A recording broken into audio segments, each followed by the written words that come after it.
Shalom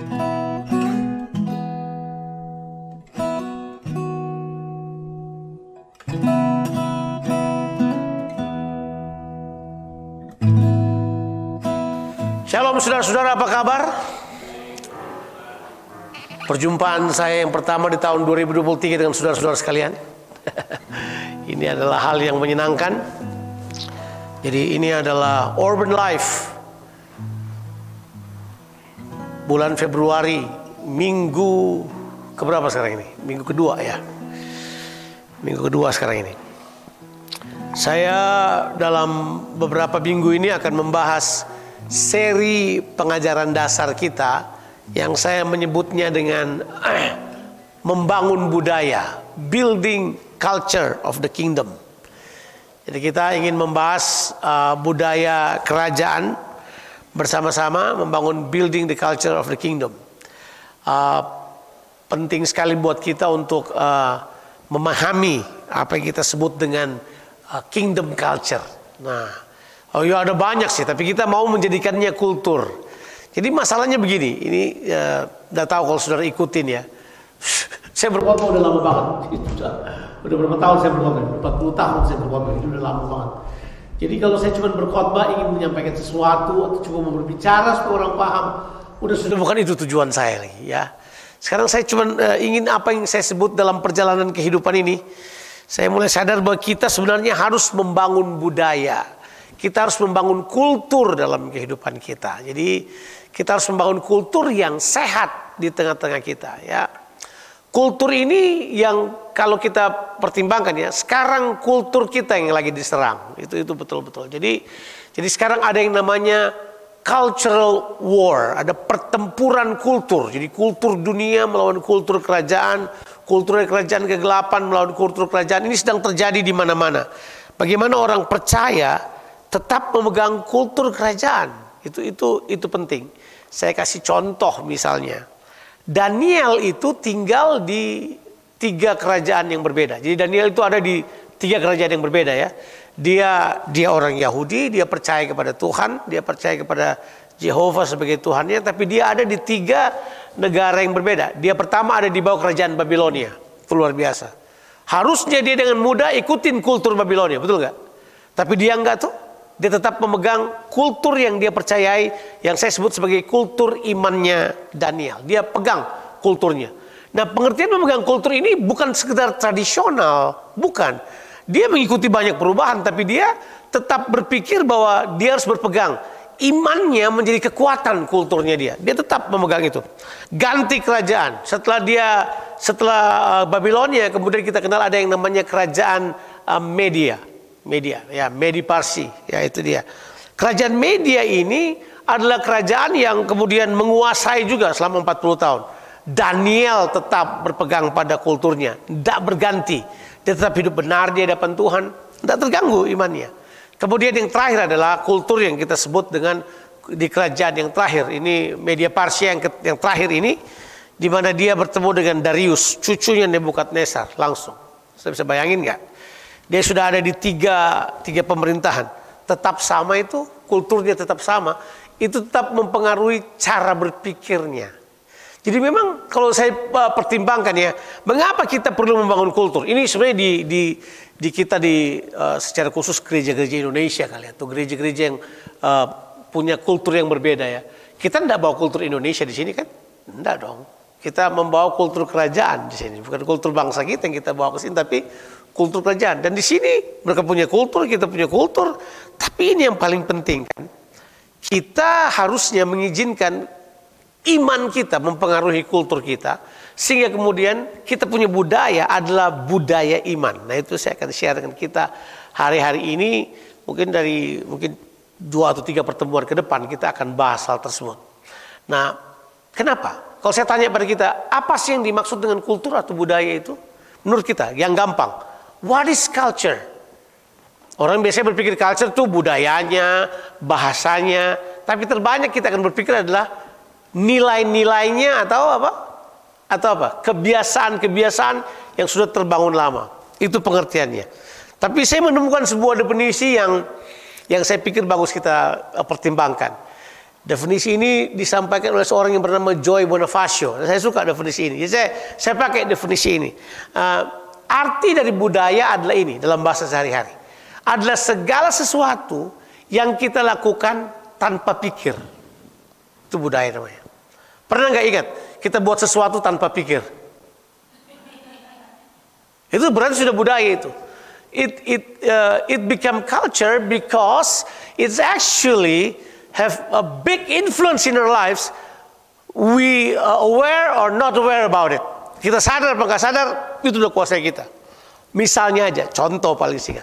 Di Indonesia kan kita tidak ada budaya antri. Tidak ada budaya antri. Tidak ada. Sampai sekarang tidak ada budaya antri.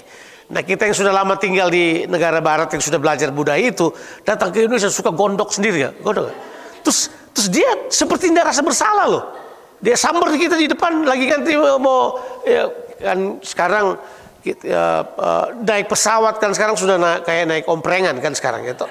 Udah jelas saya udah di depan loh. Saya sudah 1 jam ada di depan. Dengan tenang aja dia maju ke depan terus teman saya bilang tarik tangan tarik. Kenapa mesti ditarik? Dia tidak tahu kalau dia salah. Ya dia tidak tahu kalau dia salah. Kalau di kita kan kita cuma batuk aja, I'm sorry.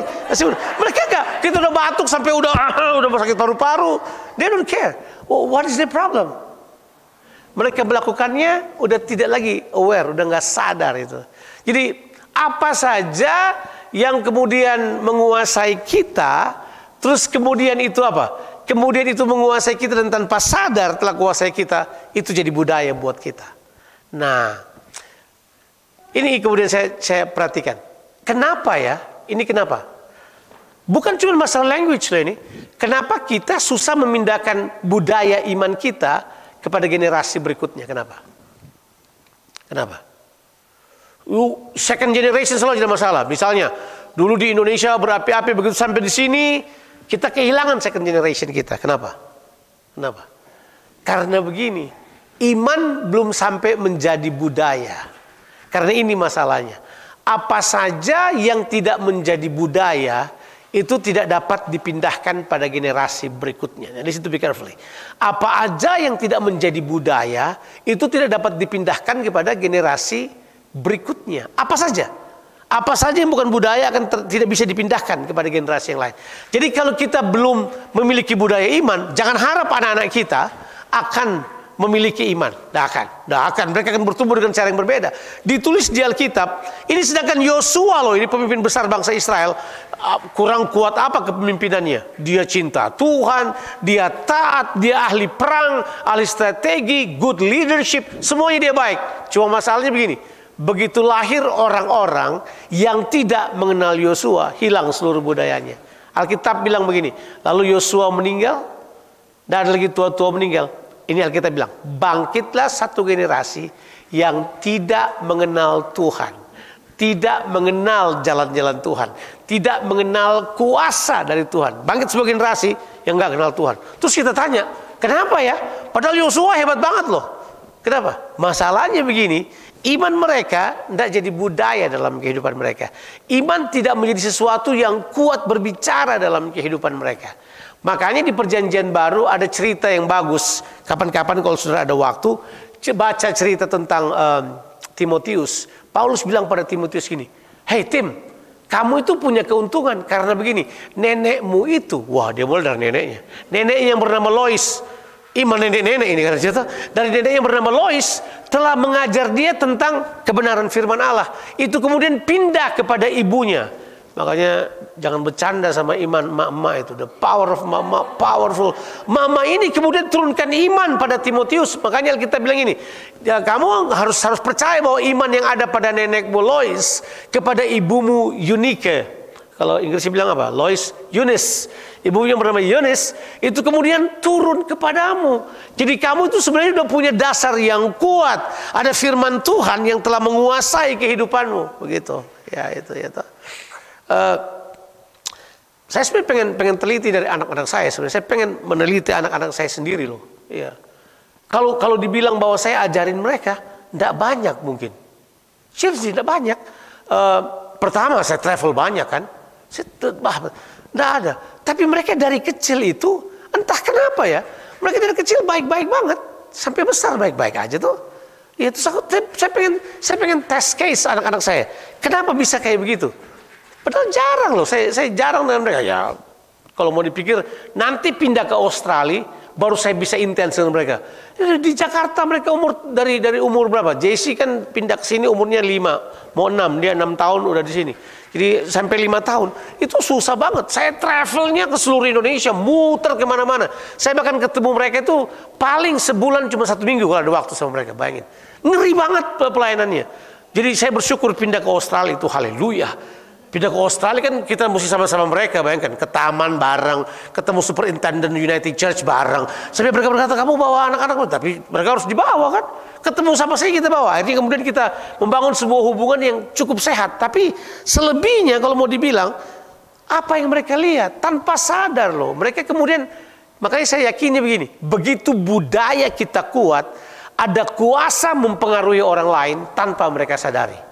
Makanya budaya itu penting. Kalau kita masuk dalam sebuah budaya, without knowing it, we are changed accordingly. Kita kemudian berubah ke arah budaya tersebut. Makanya saya yakin begini, kalau ada yang perlu kita bangun di Garam adalah membangun budaya yang kita yakini merupakan hal yang penting dalam kehidupan kita. Wah, jadi ini penting banget. Dan saya berharap kita semua akan mengerti bahwa bahwa kalau ada hal tanggung jawab yang penting buat kita adalah bangunlah budaya yang sehat supaya kemudian anak-anak kita bisa menangkapnya, orang di sekitar kita bisa menangkapnya. Dan budaya itu begitu rupa punya kuasa mengubah orang. Tanpa sadar mereka melakukan sesuatu without thinking. Anak-anak saya nggak tahu ya. Mereka sekarang kalau mereka tidak pelayanan, mereka mungkin rasa nggak enak juga. Walaupun mereka mungkin maunya libur gitu, hari Minggu bangunnya lat aja. Maksudnya kan, kenapa mesti ke gereja sih? Kenapa sih ada kehidupan? Tapi saya rasa di mereka sudah ada di dalam darahnya, sudah jadi budaya yang ada pada mereka. Mereka kemudian melakukannya dengan sukacita. Ya, dengan sukacita mereka melakukannya. Kenapa? Nah, budaya itu yang kita mau ciptakan. So hari ini dalam waktu 15 menit ke depan atau 20 menit ke depan kita akan mulai dengan budaya yang pertama yang saya ingin ajarkan. Jadi itu tadi itu 15 menit tadi itu adalah introduction. Enaknya introduction. Tapi penting kan, kita mesti tahu introduction ini penting banget. Sekarang yang akan kita bahas adalah budaya iman. Let's do now adalah budaya iman. Ini budaya yang paling unik, yang paling sulit. Sebab budaya iman ini orang pikir gampang. Ingat, yang kita mau bahas ini bukan iman agama. Yang kita mau bahas ini adalah iman Alkitab. So, kalau ajar agama sih gampang banget. Semua agama punya iman. Tapi khusus yang iman yang ini enggak. Sebab semua orang punya kepercayaan. Ateis pun percaya sesuatu kok. Nggak usah yakin lah. Ya. Orang ateis saja percaya sesuatu. Ya, bahkan yang lucu dia percaya kalau cecak bunyi juga tadi dia akan dapat berkat atau apa. Itu malah dia ateis. Dia percaya sesuatu yang sifatnya apa itu? Superstitious ya, dia percaya. Mereka percaya juga. Tapi mereka tidak percaya Tuhan. Mereka memilih untuk tidak percaya Tuhan.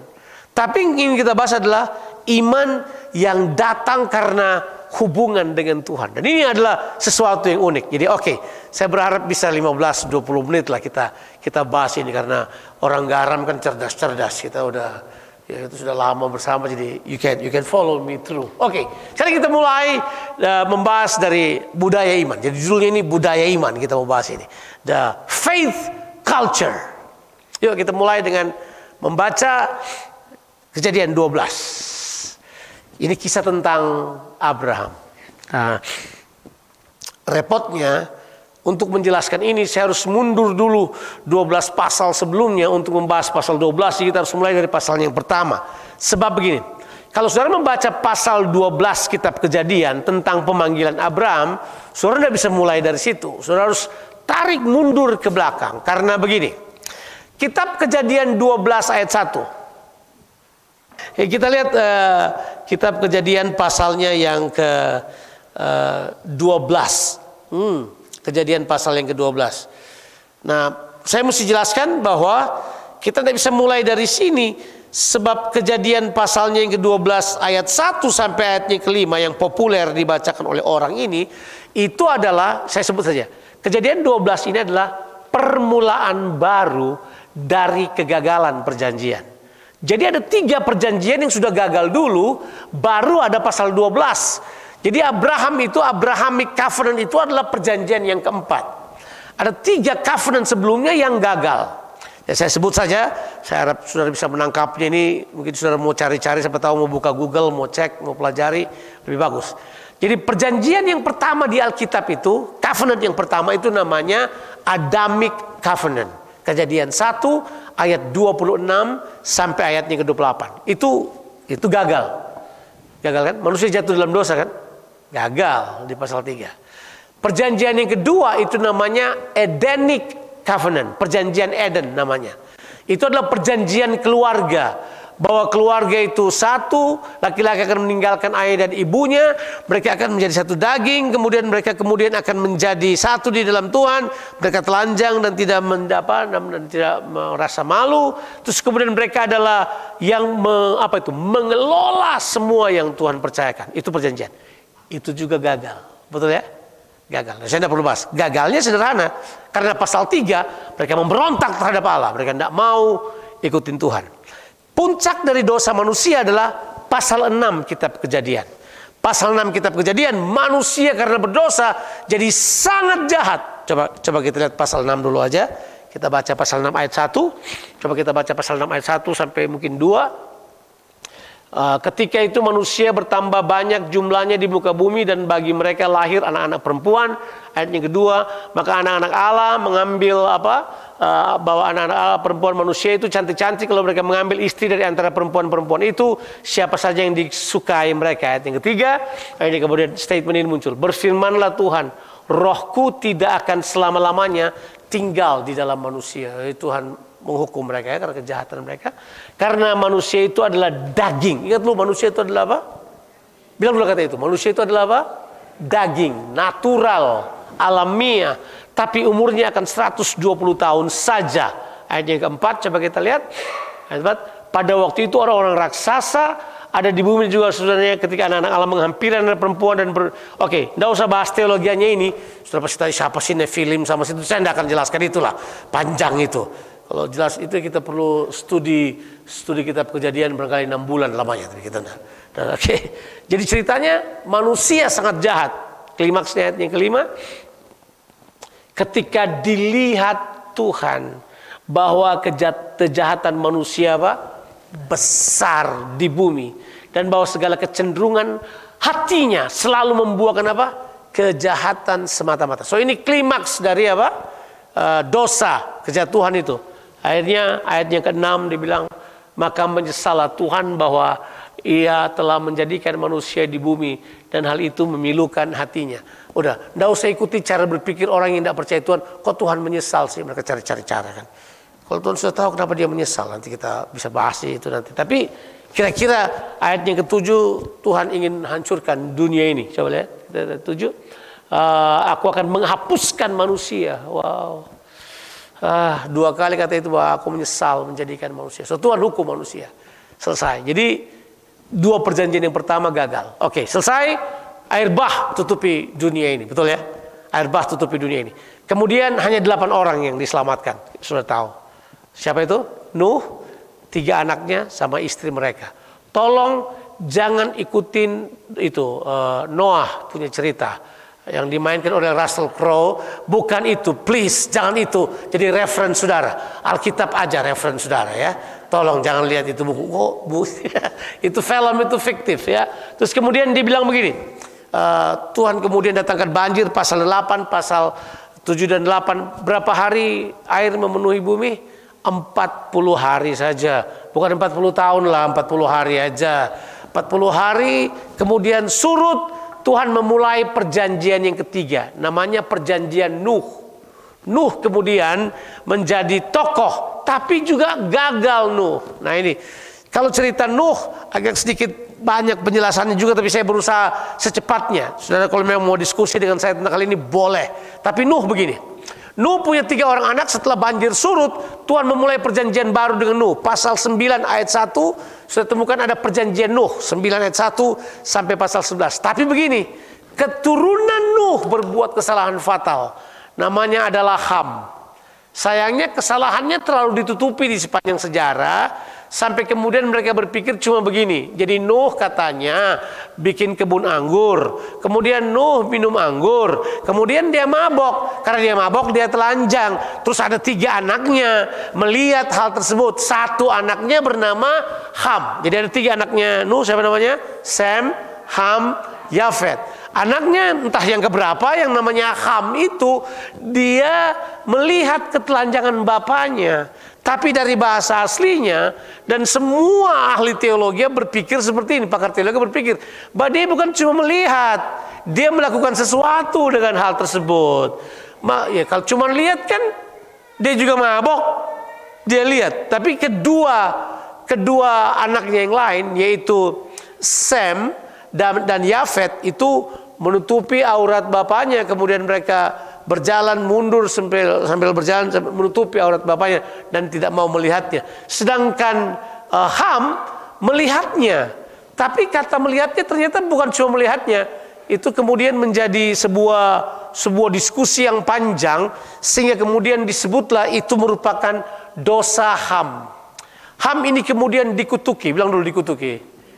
Jadi yang dikutuki cuma tanah dengan Adam, kemudian Ham dikutuki. Nah ini prinsip. Sudah mesti ingat kata ini. Iblis akan bekerja pada apa saja yang dikutuki oleh Tuhan. Apa aja yang dikutuki oleh Tuhan, iblis bekerja di situ, itu pasti. Nah Ham kemudian disebut sebagai bapa Kanaan. Dan dia disebut bapa Kanaan disebabkan karena apa yang dia buat pada Nuh. Tahu dosa Kanaan yang paling besar? Dosa Sodom itu. Ya, mungkin di Australia kita tidak boleh mengucapkannya terlalu belatan, kan dianggap menyerang keputusan. Tapi automatically yang dimaksud di sini adalah ini dosa sesama jenis, kira-kira begitu. Itu kemudian menjadi dosa Kanaan. Nah Ham kemudian karena dia dikutuki, turunannya pun ya dikutuki. Nah, turunannya Ham itu ada beberapa. Ada namanya Kanaan, itu turunannya. Ada namanya Kush. Nah, kita mesti baca. Nah, Kush ini punya anak. Ini salah satu informasi yang paling besar daripada keturunan daripada Ham itu adalah seorang yang bernama Nimrod. Bilang dulu Nimrod. Nimrod. Tahu artinya Nimrod apa? Sayangnya orang kira Nimrod itu baik. Disebabkan karena terjemahan yang keliru yang disodorin kepada kita, disebutlah Nimrod itu sebagai orang yang perkasa. Coba kita lihat ya. Coba kita lihat dulu. Susah banget menjelaskan ini, tapi apa boleh buat, mesti dijelasin supaya kalian tahu. Di dalam kitab Kejadian pasalnya yang ke-10. Kitab Kejadian pasalnya yang ke-10 itu ditulis tentang, kalau saudara baca ayat yang ke-6 sampai ayatnya yang ke-10. Coba kita baca ayat 6. Keturunan Ham ialah Kush, Misraim, Put, dan Kanaan. Betul ya? Ini anaknya Ham. Siapa Ham ini? Ini yang disebut bapak Kanaan yang dikutuki oleh Nuh. Ini dia punya anak. Kush, Misraim, Put, dan Kanaan. Sekarang kita lihat anak-anak ini. Keturunan Kush ialah Seba, Hawila, Sabta, Raema, Sabteka. Ini nama-nama susah, kita kasih nama anak kita ini ya. Anak-anak Raema ialah Sheba dan Dedan. Ayat 8 sekarang. Kush memperanakan Nimrod. Bilang dulu Nimrod. Nah, kemudian dikasih titik 2 penjelasan tentang Nimrod. Nimrod ini adalah dialah yang mula-mula sekali orang yang berkuasa di bumi. Jadi dia mula-mula sekali orang yang berkuasa di bumi. Jadi setelah perjanjian dengan Nuh kan baru di bumi nih. Nimrod disebut orang yang pertama. Terus kemudian kita lihat ayatnya yang ke-9, dikasih penjelasan lebih jauh lagi. Ia seorang pemburu yang gagah perkasa di hadapan Tuhan. Sebab itu dikatakan seperti Nimrod, seorang pemburu yang gagah perkasa di hadapan Tuhan. Hampir semua teologi modern sekarang ini mengatakan bahwa terjemahan ini keliru. Sebab arti dari Nimrod itu adalah rebellions. Arti dari Nimrod adalah memberontak. Jadi harusnya dia berkata begini, sebab Nimrod itu adalah seorang pemburu yang gagah perkasa, diterjemahkan di hadapan Tuhan. Terjemahan yang tepat adalah pemburu yang gagah perkasa melawan Tuhan. Ya. Bahasa Inggris saja kata against itu punya 2 arti kan? Kata against punya 2 arti kan? Yang pertama melawan, yang kedua di hadapan memang kan? Ya kan? A building face against each other. Itu bukan berarti mereka berlawan, tapi mereka cuma berhadapan aja. Jadi ini merupakan terjemahan. Jadi sebenarnya Nimrod ini adalah orang pertama yang melawan Tuhan di muka bumi ini. Nah, alasannya kenapa begitu? Sebab kita lihat alasannya. Coba lihat ayatnya yang ke-10. Coba kita lihat ayat yang ke-10. Ayat 10 bilang begini. Ayat 10 bilang begini. Mula-mula kerajaannya terdiri dari apa? Jadi Nimrod punya kerajaan pertama adalah Babel. Nah, makanya narasi Alkitab berikutnya di pasal 11. Coba lihat pasal 11. Apa yang tertulis itu? Menara Babel. Apa itu menara Babel? Manusia memberontak terhadap Tuhan dan berpikir begini, supaya mereka tidak kena banjir dihukum oleh Tuhan, yuk kita bangun menara yang tingginya sampai ke langit. Supaya mereka tidak terserak, supaya mereka tidak perlu lagi takut dengan Tuhan. Yuk bangun menara yang tinggi sampai langit. Jadi memang betul, kalau kita lihat memang posisinya, memang Nimrod adalah seorang yang melawan Tuhan. Dari kerajaannya adalah kerajaan Babel. Jadi masuk akal kan? Logik banget. Nah, setelah kecelakaan ini di mana sekarang semua orang memberontak pada Tuhan, kemudian Tuhan sebarkan mereka di ujung menara Babel itu. Coba lihat di ujung menara Babel, kalau saudara baca sampai kejadian 11 sampai ayatnya yang keberapa itu. Kemudian kan ada keturunan lagi sampai ayatnya yang ke-25. Itu dikasih tahu buat kita bahwa setelah menara Babel ini, coba lihat dulu, Tuhan masih mempertahankan keturunan Sem yang namanya Terah. Siapa Terah? Ayahnya Abraham. Lihat Tuhan berusaha untuk menggandeng seluruhnya. Jadi Terah ini kemudian adalah keturunan dari siapa? Sem, Nuh. Tapi posisinya dia bukan di daerah Israel yang sekarang. Dia tinggal di mana? Mesopotamia. Kalau si siapa? Si Terah. Ini kan ditulis. Tapi rupanya sejak Terah loh, ini sejak Terah, belum Abraham. Sejak Terah mereka sudah berjalan berpindah ke tempat yang namanya Haran. Jadi waktu pasal 12 kemungkinan besar itu sudah bukan lagi di Mesopotamia. Sudah di mana? Di Haran. Coba kita lihat pasal 11 ayatnya yang ke-27. Inilah sayangnya jadi bingung ini karena Haran itu adalah nama anaknya Terah, tapi Haran juga adalah tempat. Coba kita lihat ayat 27 lah. Inilah keturunan Terah. Terah memperanakan siapa?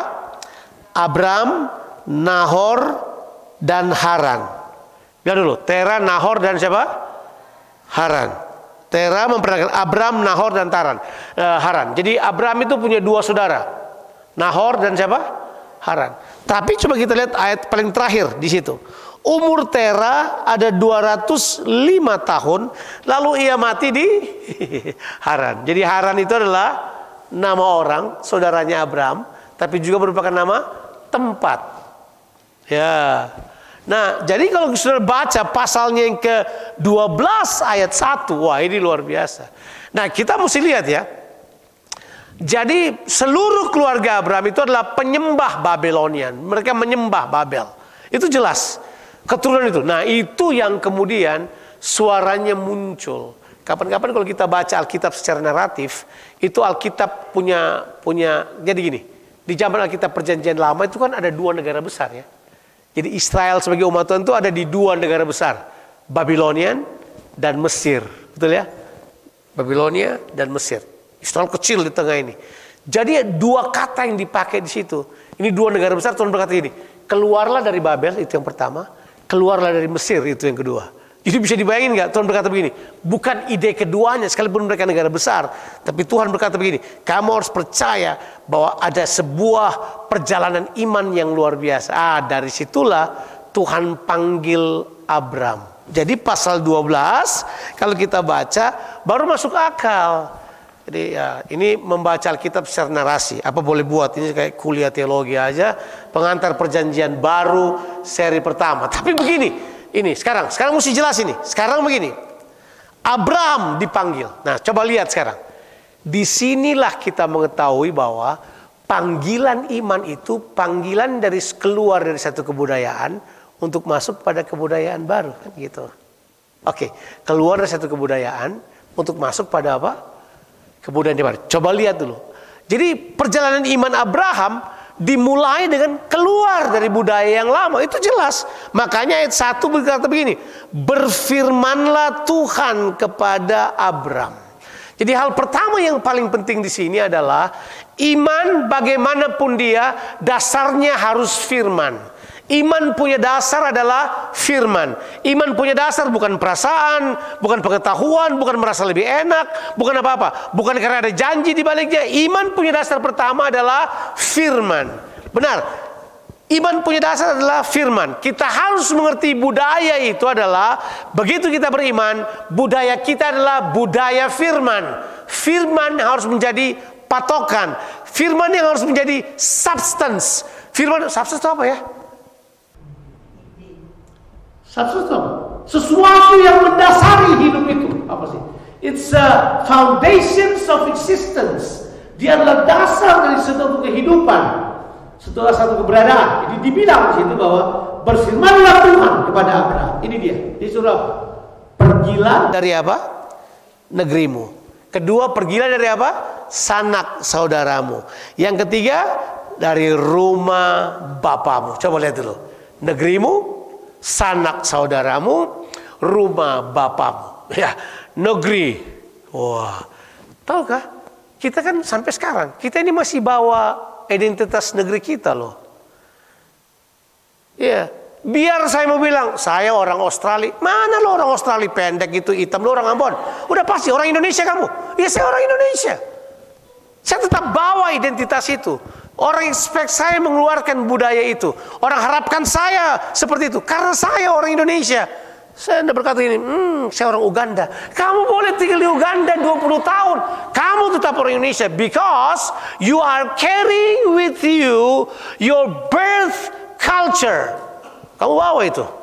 Abraham keluar dari mana? Babylonian system. Keluar, dia harus keluar. Dia harus keluar dari pemahaman keturunan Kanaan. Dia tidak boleh lagi memiliki itu. Dia harus keluar dari negeri. Dia harus keluar dari budaya itu. Ya, di Indonesia budayanya banyak banget. Kita ini cuma berapa orang nih? Kita cuma ada 12 orang. 12 orang sama saya mungkin 13 orang. Tapi kita punya budaya macam-macam. Ada budaya Bandung, ada budaya Nias, ada budaya Ambon Manado tinggal di Medan. Itu budayanya sendiri juga. Ada budaya banyak loh kita. Budaya Batak, ya kan? Budaya Sunda. Bayangkan budaya Jawa. Saya nggak tahu budaya saya apa. Ayah saya Ambon, ibu saya Manado, besar di Makassar. Budaya apa namanya itu? Banyak sekali budaya yang kita bawa dalam kehidupan kita. But it doesn't matter now. Kalau kita kemudian mau percaya kepada firman Tuhan, Tuhan panggil kita keluar dari budaya itu. Sekarang you start a journey with a new culture. Sayangnya kita percaya pada Tuhan, tapi kita tetap bawa kultur kita. Kayaknya kultur kita jauh lebih penting daripada firman Tuhan. Padahal Tuhan berharap firman-Nya jauh lebih penting daripada kultur itu. Abraham keluar. Terus yang lucunya ya. Wah, tuh, coba kita baca dulu. Dia berkata nih, keluar dari rumah bapamu ke negeri yang akan kutunjukkan kepadamu. Jadi belum ditahu di mana. Kita sudah tahu kan. Dia keluar tidak tahu tujuan. Saudara mau ikut? Itu masalahnya memang. Makanya orang tanya pada saya, kenapa orang masih bawa budayanya? Karena belum ada tujuannya. Belum ada tujuannya. Sebab memang tujuannya bukanlah tempat. Tujuannya adalah pribadi sebenarnya. Kenapa saya bilang demikian? Sebab begini, Tuhan berkata nanti akan kutunjukkan kepadamu. Jadi pada proses ini, waktu Abraham dipanggil keluar, Abraham tuh tidak tahu dia mau pergi kemana. Tapi dia cuma ikutin Tuhan. Bayangkan. Jadi selama 25 tahun Abraham jalan dengan Tuhan. Bukan tujuan yang dia cari. Tuhannya yang dia cari.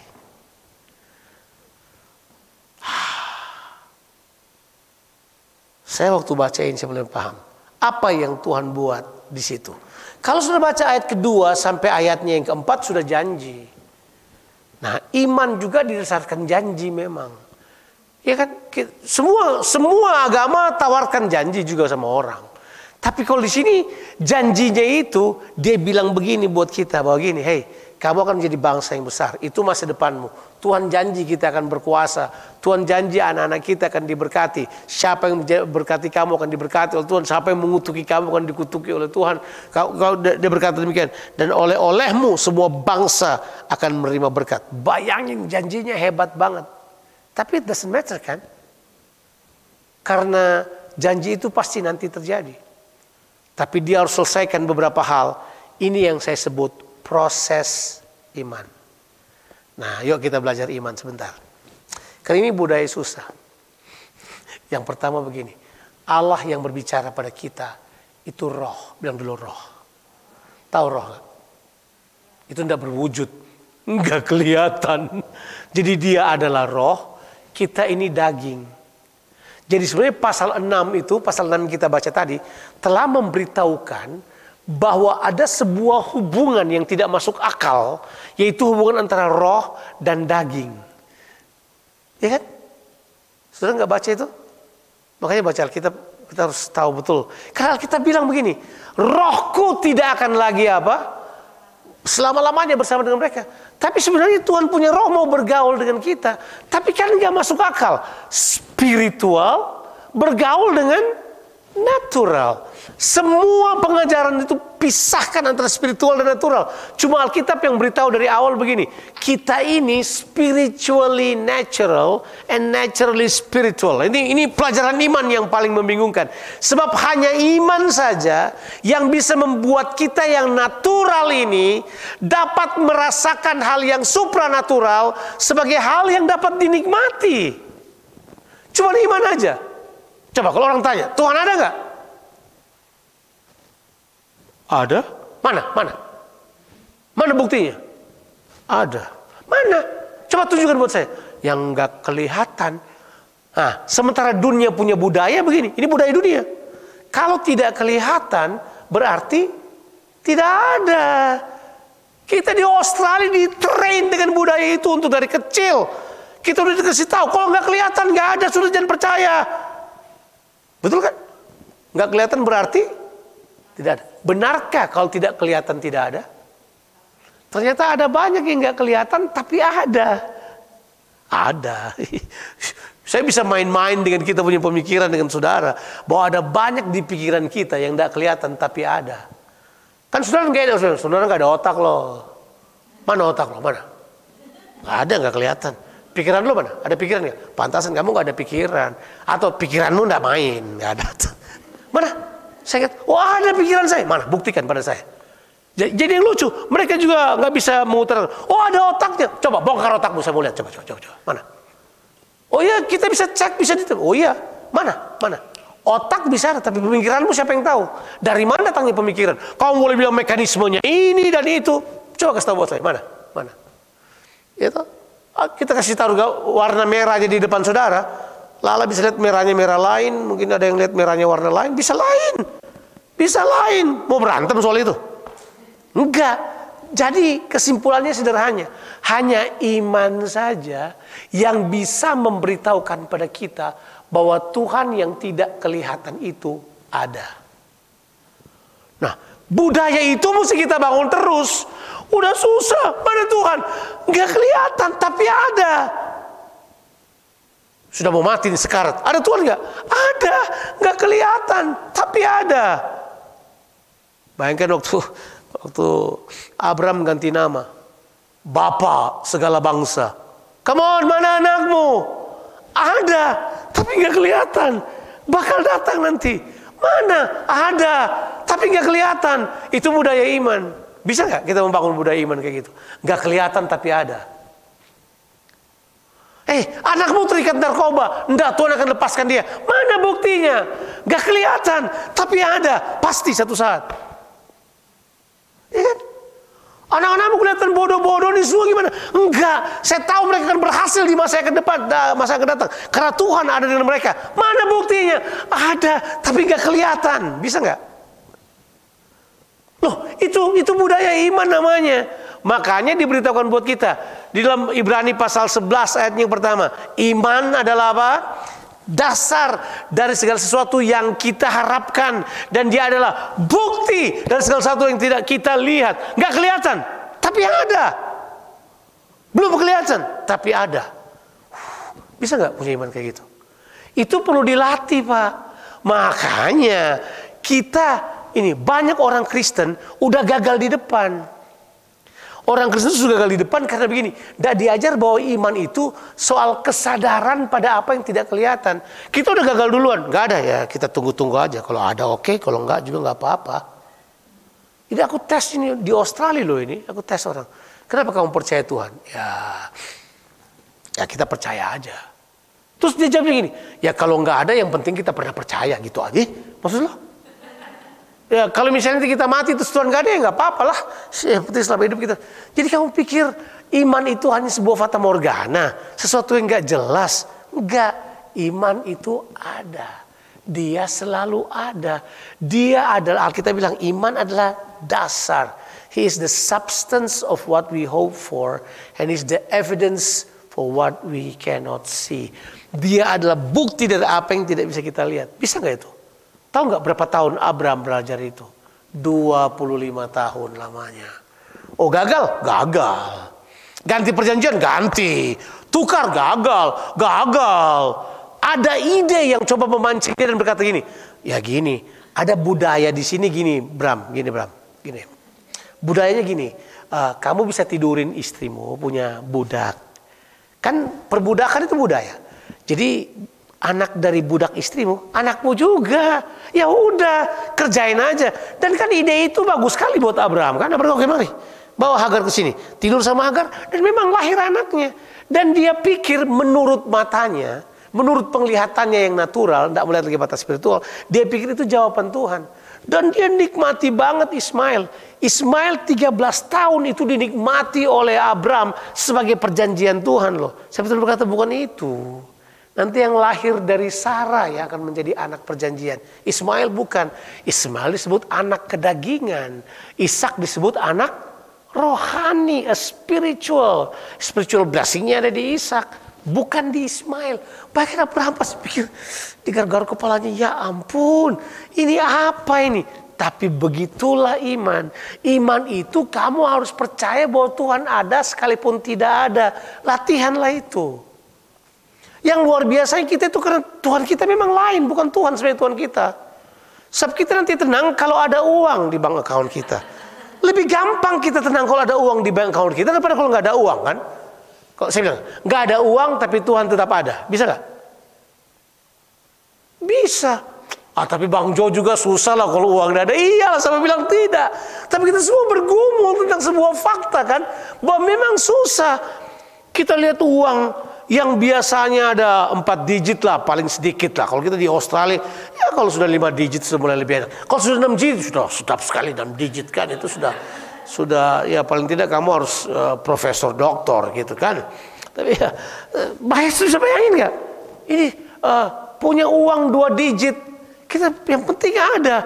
Tapi begitu dia tidak ada, titik cuma di belakangnya ada sesuatu, kita pasti susah. Aduh. Terganggu gak kita? Terganggu ya? Terganggu ya? Tapi kan sebenarnya gini, kita masih bisa hidup kan? Terganggu gak kita? Tapi kenapa ya? Saya rasa bukan salahnya itu. Salahnya kita tidak terlatih berbudaya untuk tidak melihat apa yang tidak kelihatan. Ya kan? Coba, seandainya kita train diri kita untuk berlatih bahwa yang tidak kelihatan itu ada. Sebab Tuhan bilang ini tidak kelihatan loh ini tidak kelihatan. Mari saya beritahu yang tidak kelihatan pada saudara. Saudara mau tahu? Tapi saudara percaya pasti. Karena saudara lebih percaya Commonwealth Bank punya statement daripada Efesus 1 ayat 3 misalnya. Coba saya mau sebutkan, ini bank statement saudara di negara yang nggak kelihatan itu. Mau lihat bank statementnya? Coba, Efesus 1 ayat 3. Coba kita lihat bank statement saudara. Tuh, saudara pasti berkata, masa sih bank statement ini? Ini bank statementnya. Terpujilah Allah dan Bapa Tuhan kita Yesus Kristus, yang dalam Kristus telah mengaruniakan kepada kita segala berkat rohani di dalam sorga. Itu bank statement saudara. Tapi menurut saudara ini nggak penting, kecuali dia berubah beberapa digit di Commonwealth Bank saudara, apa di NAB saudara kan? Tuh. How you change this? Bagaimana kita rubah hal ini? Sebab memang itu kita perlu bangun. Gak gampang punya kesadaran kayak gini. Saya pun bangun dari tidur kadang-kadang saya pikir, iya sih saya tahu. Saya punya bank account di sorga begini. Tapi ngeluarin ininya ini dari mana? Cash outnya bagaimana? Sebab kan kita tidak bayar uang tiket dari Bali ke Melbourne pakai semua kekayaan yang ada di sorga. They don't trust you. You cannot cash out from this. How come you cash out of this bank account? Gak bisa. Bagaimana? Gak bisa. Mereka terima dalam bentuk $1.000 atau 10 juta uang Indonesia kan? Itu yang mereka terima. So how? Itu perlu dilatih. Sekarang saya mau bilang buat saudara. What is more real? Sin world or unseen world? Sayang in Western world, unseen world is nothing. Di Western world, di dunia barat, alam yang tidak kelihatan, itu tidak ada. Tapi kita baca ayatnya. Coba kita baca ayatnya. Sudah pasti sudah baca itu berulang-ulang kali. Tapi ini lebih masuk akal sekarang. Coba kita baca di dalam kitab 2 Korintus pasal 4. Ayatnya yang ke-18.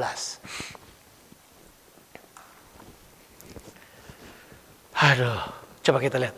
Kita baca ini. Sebab kami tidak memperhatikan yang kelihatan. Ini dia punya mata sudah nggak tertuju ke beberapa digit di bank itu kan. Melainkan yang apa? Tak kelihatan. Karena yang kelihatan adalah sementara. Sedangkan yang tak kelihatan adalah kekal.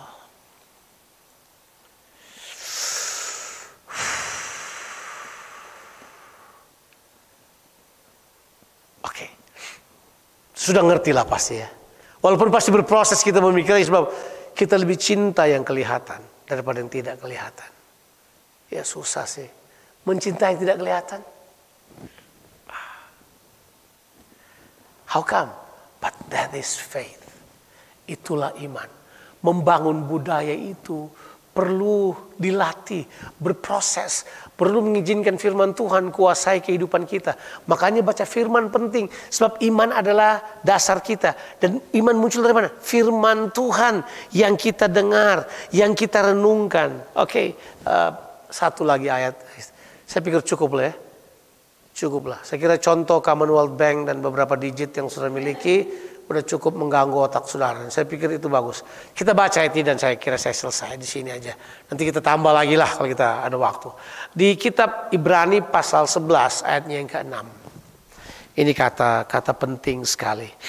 Tadi saya baru bilang ini, kayaknya memang uang lebih real daripada Tuhan, itu jelas. Betul kan? Kalau dia kelihatan. Jadi bisa buat banyak, ya ampun. Coba kita baca dulu ini. Tetapi tanpa iman tidak mungkin orang berkenan kepada Allah. Bilang dulu, tidak mungkin. Jadi tanpa iman tidak mungkin. Kata berkenan itu punya pengertian, tidak mungkin you can meet God or you meet the standard of God. Tidak mungkin, tidak mungkin, tidak mungkin. Karena dia bilang gini, sebab barang siapa berpaling kepada Allah, seperti Abraham dipanggil keluar, dia bilang gini, ia harus percaya. Bilang dulu kata harus, garis bawah kata harus. Oke. Dia harus percaya bahwa Allah apa? Ada. Bilang dulu, Allah ada. Ada. Kelihatan nggak? Kelihatan nggak? Tapi percaya dia ada nggak?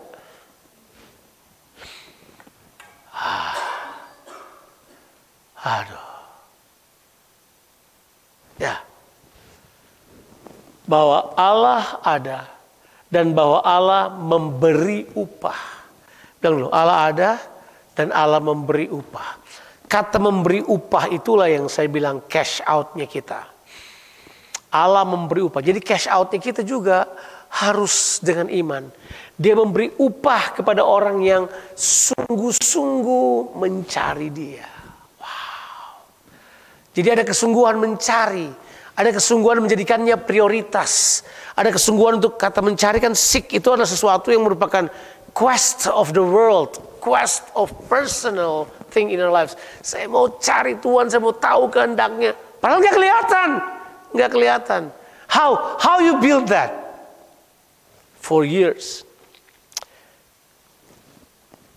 Saya ceritain aja.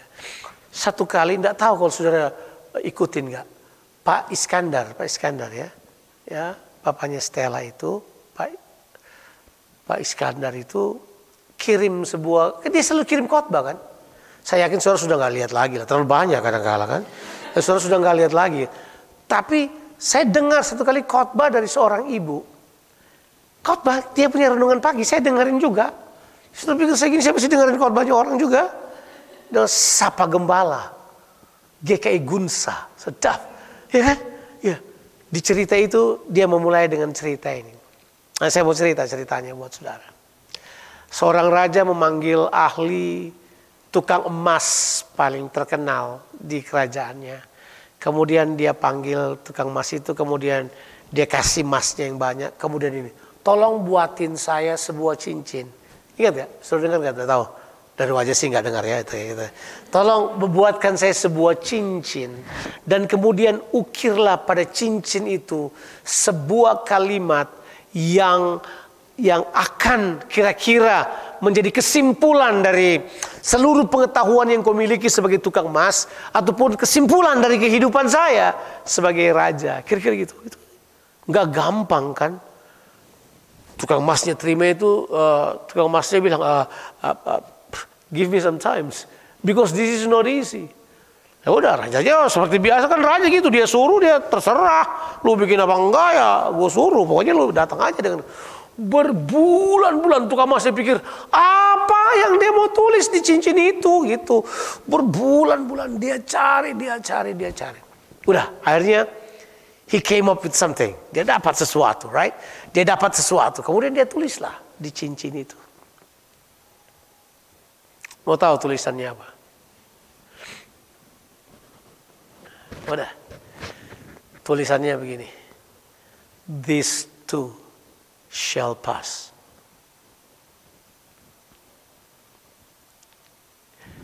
This too shall pass. Ini juga akan berlalu.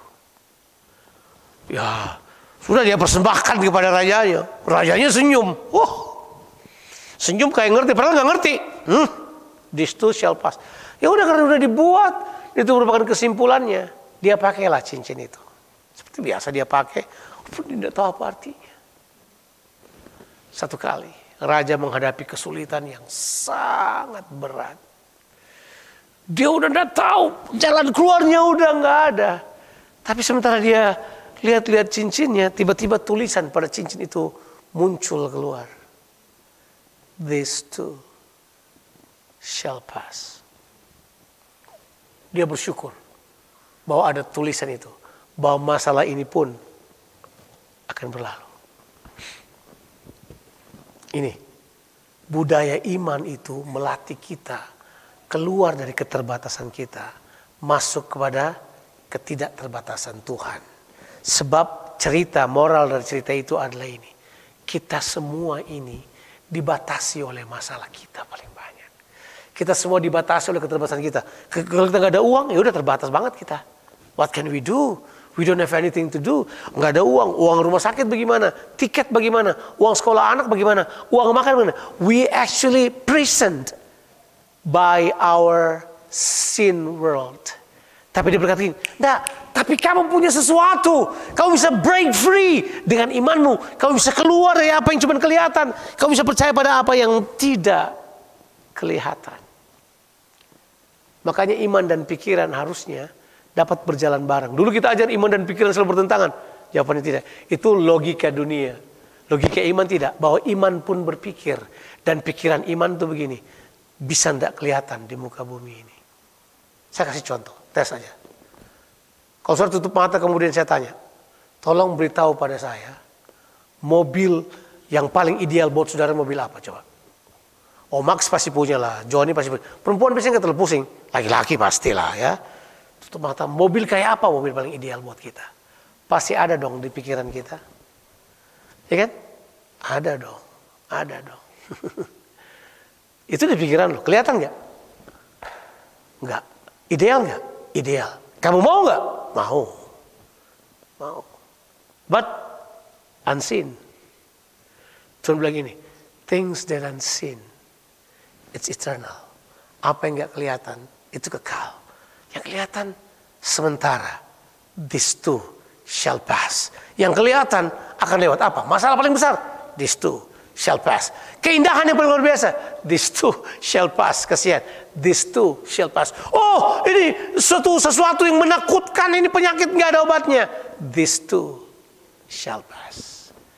Coba kita bangun budaya iman untuk bisa melihat oleh firman Tuhan bahwa ada yang nggak kelihatan yang Tuhan siapkan buat kita. Tuhan Yesus memberkati kita sekalian. Amin. Bapa di sorga, hamba-Mu sangat terbatas untuk memberi penjelasan. Tapi Tuhan, hamba-Mu berdoa supaya Engkau terus memberikan pengertian oleh Roh-Mu yang kudus. Tolong kami untuk membangun budaya iman dalam kehidupan kami. Tolong kami untuk mempercayai bahwa yang tidak kelihatan itu real. Yang tidak kelihatan itu ada dan Engkau ada di tengah-tengah itu semuanya. Engkau Tuhan yang tidak kelihatan tapi bekerja secara aktif di dalam kami melalui kehidupan kami. Lewati semua keadaan. Engkau ada bersama dengan kami. Berkati kami semua oleh firman Tuhan dalam nama Tuhan Yesus Kristus. Amin. Amin.